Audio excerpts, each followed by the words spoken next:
تعرفي بقى تعملي بنص كيلو لحمة غدا الأسرة كاملة؟ ازاي الكلام ده هنعرف النهاردة. هنعملك أحلى طاجن لسان عصفور باللحمة، وهيكفي أسرة كاملة، وطعمه في الآخر خطير، وبجد أي حد هيدوقه هيتبهر من طعمه جدا. هعلمك ازاي تطلعيه الطعم المظبوط جدا، وفي الآخر اللحمة تبقى دايبة. متأكدة انه هيعجبكم، وهستناكم بقى تجربوه وترجعوا تقولولي رأيكم فيه. ومع دودو كلنا متعودين ان اكلتنا دي ما بتحلاش الا باللمة الحلوة، فيا محلاها لمتنا، يا رب تعجبكم اكلتنا. اول حاجة بقى نشوح اللحمة. عندنا زيت في الحلة يبقى سخن جدا، ننزل بقى عليه باللحمة، ولازم الزيت في المرحلة دي يكون سخن جدا.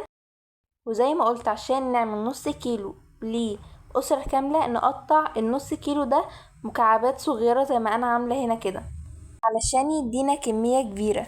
نبدأ بقى ننزل باللحمة كلها في الحلة دي، وزي ما قلت هنا لازم الزيت يكون سخن جدا علشان اللحمة ما تنزلش المية بتاعتها.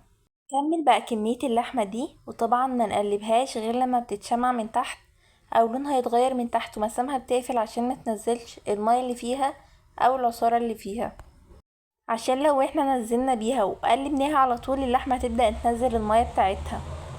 وانا هنا بقى بدأت ان انا اقلبها بعد لما غيرت لونها واخدت كده لون بسيط، وبعد كده انزل عليها ببصلاية كبيرة متقطعة بالشكل ده.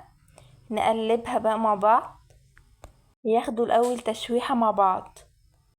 وعندنا بقى التوابل اللي هننزل بيها عليهم. عندنا فلفل اسود وبهارات لحم وحبهان وورق لورا، هننزل بقى بيهم، وبعد كده نقلب الكلام ده كويس قوي.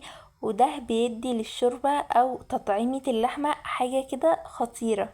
نقلب بقى الكلام ده كويس قوي، ونسيب بقى الكلام ده كله يغلي كده شوية مع بعضه او ياخد من طعم بعض. وبعد كده بعد بقى لما خلاص كله اخد من طعم بعض، نبدأ بقى ننزل عليهم بالمية. وبس كده، ما نكترش هنا مية علشان هو انا عايزة هنا الشوربة بتاعتنا عايزاها تكون شوربة مركزة شوية، تبقى فيها طعم اللحمة حلو قوي كده، مش تبقى زيادة مية او كده. وبعد كده نسيبها بقى، نغطي عليها بقى ونسيبها لعند لما بتستوي. بعد كده نرجع نشوف هنعمل فيها ايه تاني.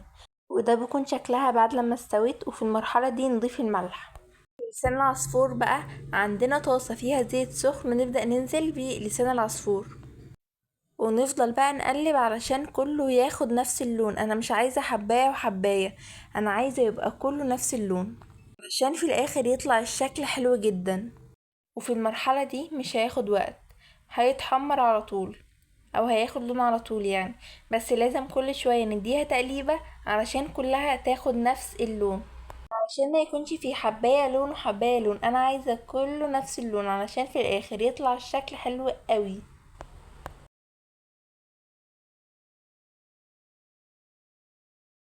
وهو ده بقى اللون اللي انا محتاجاه. نبدأ بقى ننزل عليه باللحمة اللي عندنا، ونقلب الكلام ده كويس قوي.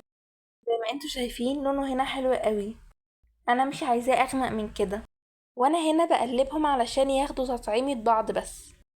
وانا هنا ضفت عليهم معلقة كبيرة من التوم المفروم. حابين التوم فيها ضيفوه، بيبقى حلو جدا فيه، ولو مش حابينه تقدروا تستغنوا عنه تماما عادي. في المرحلة دي نبدأ نضيف معلقتين كبار من صلصة الطماطم، ونقلب الكلام ده كويس جدا. وانا هنا محتاجتش اي توابل علشان انا الشوربة اللي انا هحطها فوقهم هي اخدة التوابل كلها، فانا هنا كان الحدق بتاعها مظبوط جدا. عندنا بقى في الطاجن هننزل بلسان العصفور فيه. وهنا مش لازم ان انت تستخدمي طاجن، تقدري ان انت تعمليها في اي صينية عندك او في اي حاجة عندك، برضو بيطلع طعمها حلو قوي. ننزله بقى، وبعد كده ننزل عليه بالشوربة. وهنا هحط الشوربة لعند لما تغطي لسان العصفور، بس هو بيكون ظاهر منها، مش بتغطيه كامل يعني.